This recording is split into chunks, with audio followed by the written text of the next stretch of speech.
Hey, welcome back to Yvonne Wakefield's YouTube channel, where we read from Babe in the Woods, the series of books I wrote about this log cabin I built. Um, Last year, about this time, is when this little guy came into my life. He was a rescue that I adopted.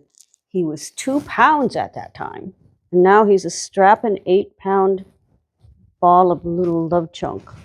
Teddy Bear's second Christmas here. His first Christmas was right after he was found. And anyway, we just wanted to wish you all a happy Christmas, and especially for Teddy.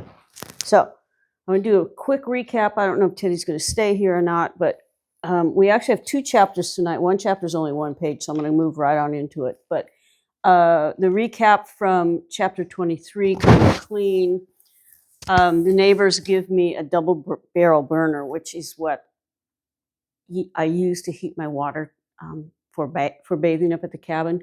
And I told you before, there are these 2 55-gallon drums welded together, and you put a hose in the creek, fill up the top one, and put a fire in the bottom, and you light the fire, and it makes hot bath water that you siphon out with the hose. So I was given those. They gave them to me, and actually this year they just rusted out, and I had to have a new set fabricated. So that was that. We're going to go into chapter 24. Remember, I'm back from working and studying art in Mendocino, California, and I'm building a small studio with a solid wall foundation of poured cement, and I'm doing it by myself. So 24, workload. It takes an entire workday, 8 a.m. to 4 p.m., to push, pull, and roll 4 peeled seal logs down to the building site and set them in place. Since they are the largest diameter logs, they are also the heaviest, and hefting them up onto the foundation is back-breaking, ovary-busting work.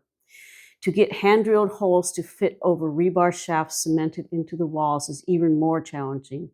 Precision has never been my middle name, and I spend hours re-drilling and adjusting the orifices to mate. There goes Teddy, going right after Arturo. This summer, I'm lucky if I can get a full tier laid in one day. Notching does not come back to me as naturally as riding a bike after some time out of the saddle. My building acuity is reduced as my muscles grow flaccid during the 9 months of lifting nothing heavier than sculpting tools or paintbrushes. As backbreaking as it is to get a log from the pile down to the site, it is even more grueling to get a log up on the rising foundation. I bend at the knees, squat, and cradle the biggest butt in, puff out my cheeks, power lift the log, and wedge a wood scrap to block the end to keep it from rolling off.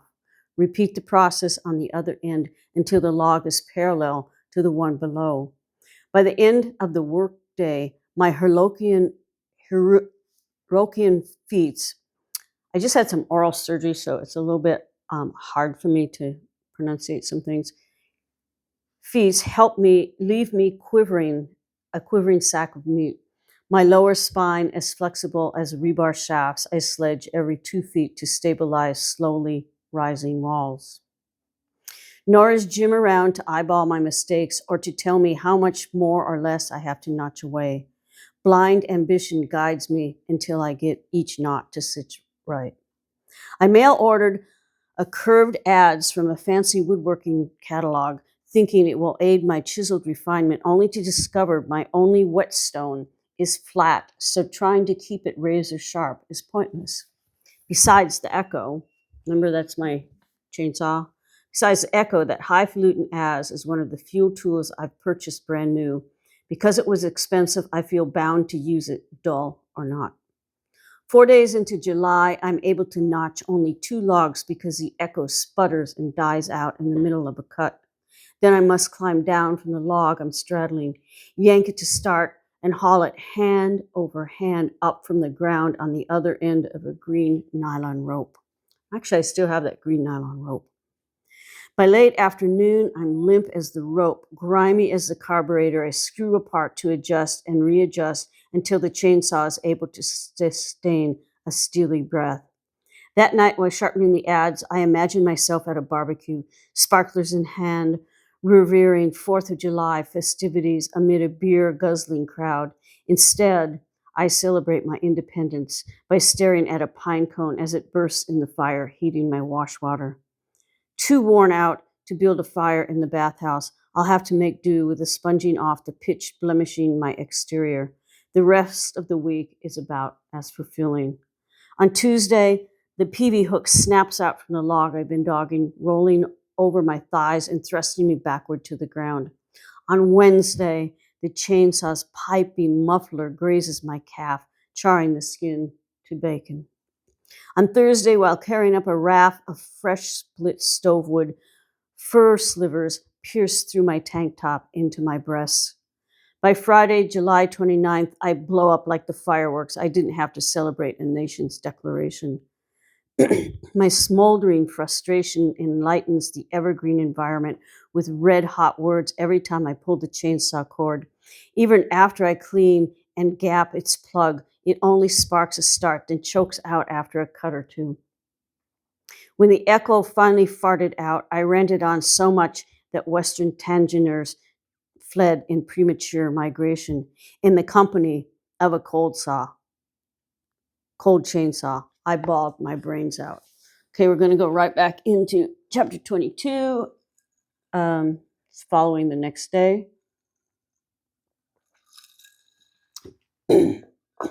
Despite the pains and frustration and endless hours where my soul chant is, woe is me. I like working on this little cabin all alone and paying for my mistakes instead of paying for hired help. It's 100% more challenging, but is equally fulfilling to have only myself to praise or to blame. I push beyond those points where I think I can push no further, charge until I champion a challenge. When this fails, I scuffle with defeat. Then it's tempting to give up, throw in the towel, sit in the corner, light a cigarette, have a drink. But I'm not a smoker, and if I toasted every one of my failures, I'd be perpetually drunk, clean out of dry towels, and always have my back in a corner. When confronting an undertaking that feels at the start insurmountable, I approach it from different angles until I frame a dogleg fit, then get to work. If my old friend failure starts tapping me on the back, I try to shrug her off. If that doesn't work, I swear and launch a tantrum along with rocks and sticks until I'm drained of piss. It's a performance I've perfected with every log I pull, push, and cuss into place. By the end of July, my slow, excruciating progress slows in log walls taller than me. With 2 rounds higher to go before I can lay the loft floor, I decide to take the morning off to paint a sprig of Indian paintbrush. As I stand on the cabin porch, mixing oil colors over a fresh canvas, my mind wanders from the zen of seeing to the nagging voice of, what should I be doing? Instead of painting a wildflower, I should take Inipi. Remember, Inipi's my Siamese cat, Seal Point Siamese. I should take Inipi to the vet to update his vaccinations. I should get a haircut, go grocery shopping, do laundry, and check the mailbox because I'm low on fire starter. Instead, I take up with a juicy outburst of cadmium, oranges, reds, and yellows. By noon, I've synchronized a riot of paint on gessoed linen. Knowing when to back off, I quit the painting before I killed its spirit. To keep my inspiration from dying, too, I fill a mug with water, take a sip for myself, then set the bloom inside. In Mendocino, I bought a tattered copy of The Science of Knowing by Rudolf Steiner. Its pages still smelling like the bookstore, an aromatic blend of cedar, incense, and other smoking matter, garlic, and mildew. As I clean my brushes, I prop the book open with a piece of stovewood and read. Tantric Indian thought holds that each and every shape, color, object, and action in the world is visible form of vibrational levels of primal thought that exist beyond the sensate mind. These visible forms of vibrational levels, like symbols, are capable of infinite combinations and arrangement, giving rise to the innumerable nuances of knowledge.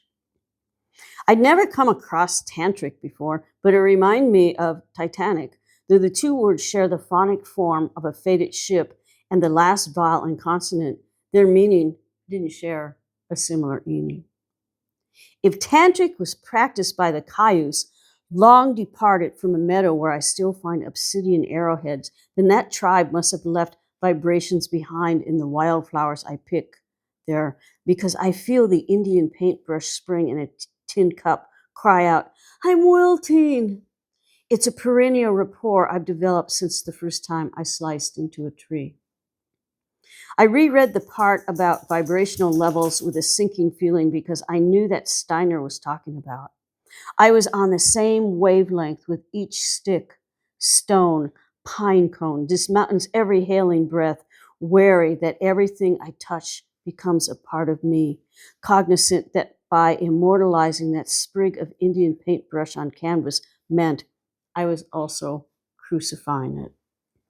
I hadn't left the mountain for nearly 2 weeks, and my inclination to commune with old paints and wild blooms was overpowered by necessity. But I shied from getting near enough to an engine to feel it turn over and the propelling drive, ending at places with razor-sharp intersections and electric stimulated lighting enclosing things that poked and sheared and slots that sucked silver coins from my fingers. I put off going to town. One more day wouldn't jeopardize my cat's immunity. No one was around to scrutinize my long, stringy locks. One clean shirt remained folded in a drawer. That night, sitting before a fire kindled from turpentine-smeared Weimar ads, I ate the remaining cheese and last apple. A wet oil painting hung on a nail in the log wall behind the stove. Earlier, I had replanted the subject matter in a meadow under a sky, now black as an obsidian arrow. I'm having to concentrate to read this. Arturo and Teddy Bear are doing this waltz in the corner. It's waltz polka cha-cha. After a necessary trip to town, Jim drives up 5 days later in response to a mailed note asking for help. Remember, this was before cell phones, and there was no electricity up there or phones, so everything was done by mail.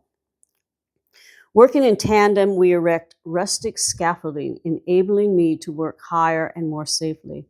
Without his help that day, it would have taken me 3 or 4 times longer to rebuild scaffolding from 2 by 8s, 16 feet off the ground, then haul up 8 logs for later renotching.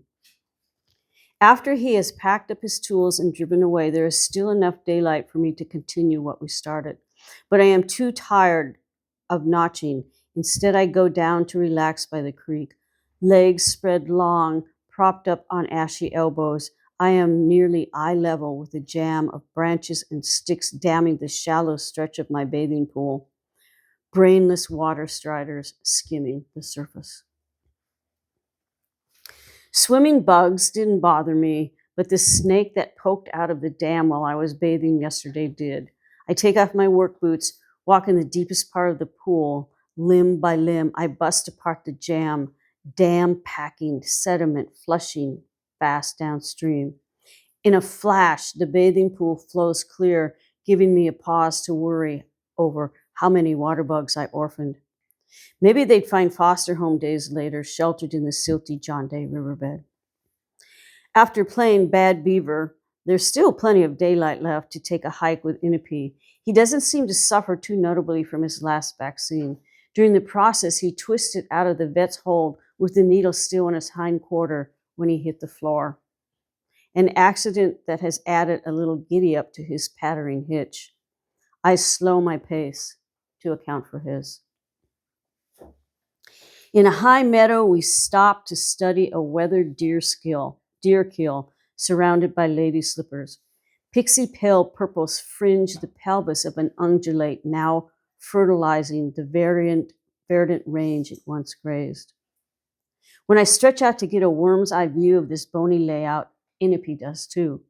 We lay there, side by side, the thunderous Valerie backdropping the kill, and I massage his hobbled thigh under a pelt silkier than the grass prickling my underside. Hair strands tickle my mid-back. I think until my scratching hand discovers the itching is not freshly trimmed hair, but red ants. I stand, brushing away the pests, and ascertain my bearings as I plan to return to paint this decomposition. During all this observing, I have been counting seconds, 1001, 1002, calculating how long it will take for the storm brewing in the valley to boil up to this mountain. 1003, on 4, the cracking lightning signals it is time to head for shelter. To hasten our retreat from the tempest advancing, I sling inipi around my neck like a mink stole I remember my mother wearing, or like the lamb on Jesus' shoulders, pictured in my catechism book. By the time we reach the porch, the forest has whipped into a sleepy primal dance, foreshadowing what is in store, and the elegant fur or the little lost lamb draping my neck is really a gimpy feline, now dripping wet. By the time I've toweled off inipi and piled enough wood on the porch to keep a fire burning all night, heaven has pulled the plug, and it is raining cats and dogs. I pour a mug of cheap wine, wishing it was scotch instead, then fill a bowl with kibble for inipi. He ignores it, distracted by a little brown mouse who scooted up through the floorboards. Together they play a disadvantaged match of cat and mouse in the spotlight of 2 kerosene lamps. Inipi batting the fur puck back and forth until the vibrational cymbal sounds and the odds in Inipi's favor, signaling I cannot humanely watch from the sidelines any longer. When I pluck its tail, the mouse attached slips free of Inipi's paws, and that cat gives me a look that says, I'd bitch slap you if I could. Cupped between my hands, that mouse doesn't stir as I nudge the door open and step into a storm, whipping my freshly clipped hair. Unlike the newborns I drowned, this adult has a chance of surviving. After all, he made it past the floorboards, a combatant cat, and my good intentions. With the gentleness of an air kiss, I place the rattled rodent on the ground, and he scuttles away. As I'm straightening up, my eyes narrow upon 2 yellow eyes attached to something standing, sitting, or lying about 100 feet from the steps. Those eyes don't register a blink as I yell, ah, and make a hasty retreat back into the cabin, slamming the door just a moment after a bat flies through it. Swinging a broom, I chase the flying rat, careful to avoid glancing flaming lamps. When the bat is finally whisked out the door, I bolt it closed and sit down to catch my breath. I crack open my journal to write and wonder what Mr. Steiner would say about the vibrational levels stirred. The inside of the cabin is a mess of books and wood shavings. In between whittling pine boards into shelves to get them to fit snug into curves, I've been reading. Volumes nest on the dining table and chairs, lightly covered in chisel and hand-planed shavings. Books enlightened with subjects new to me, their pages still off-gassing that coastal store where they were bought new and used. Some of these books, to my pedestrian literary background, contain phrases like nadir of mortality. That's from Color Meditations. And sentences like, in this phase, the initiating impulse, Martian energy unites with basic solar drive for significance. That's in Phases of the Moon. Esoteric terms with far-out meanings require me to read passage after passage over and over again to gain sense of what I'm reading. Biography of the Earth by George Gamow has more words I understand, but still I must fumble them into a string of discerning.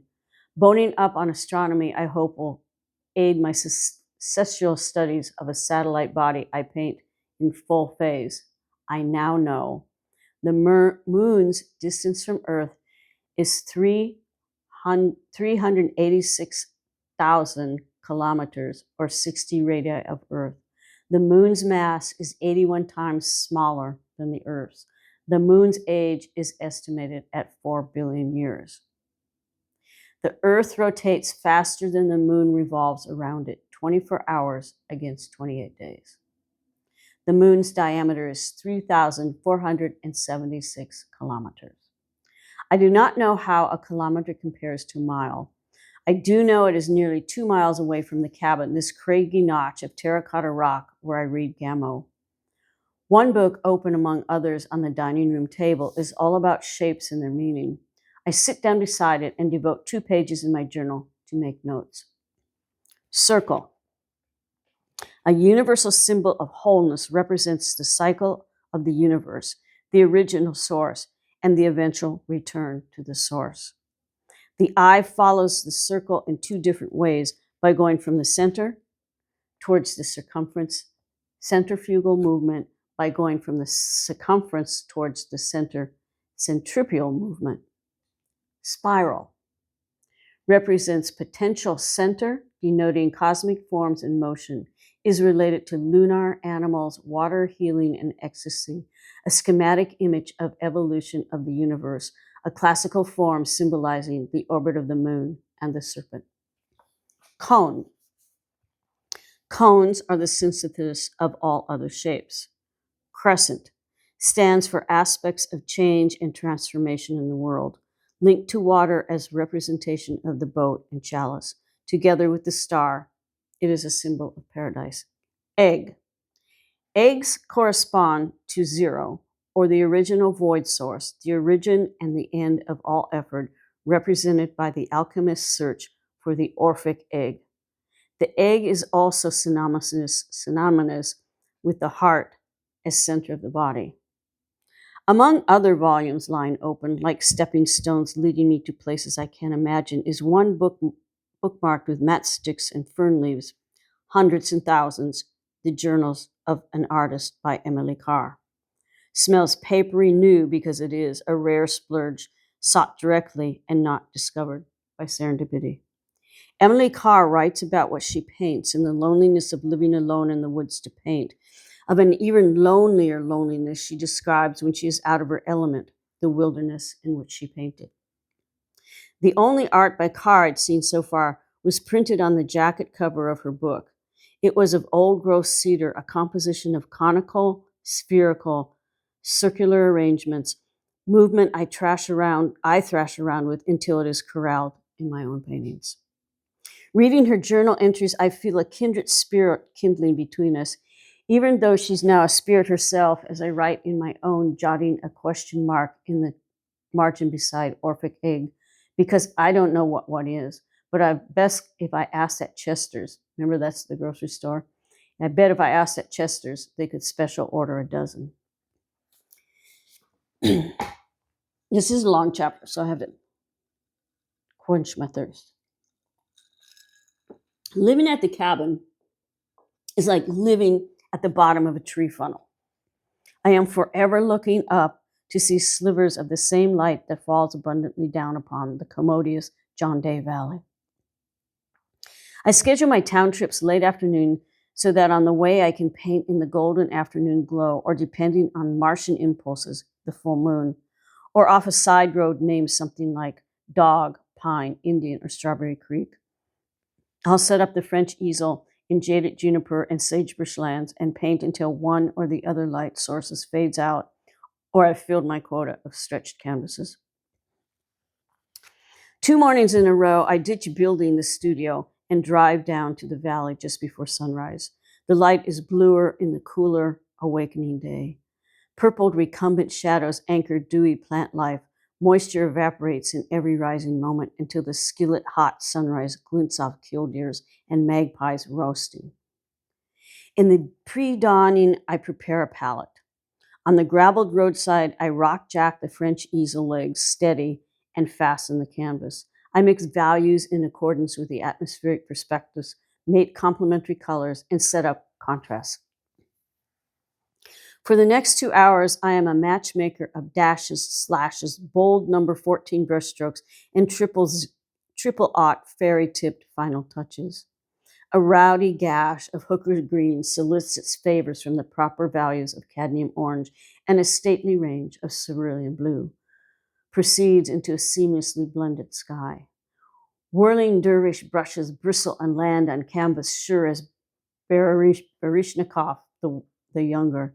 As I work the composition, colors, forms emerge, configuring a sense of place where methods, materials, mind, and spirit settle down, spent as lovers after a first bedding. I am a visceral painter. If I don't feel something for what I paint, I won't paint it. This is why I paint landscapes and not portraits. Although I've completed some for college credit, painting a portrait feels like doing the box step over and over again in scuffed brown loafers worn to Saturday afternoon confession. Unlike landscape painting, when I attempt portrait painting, I drag my feet.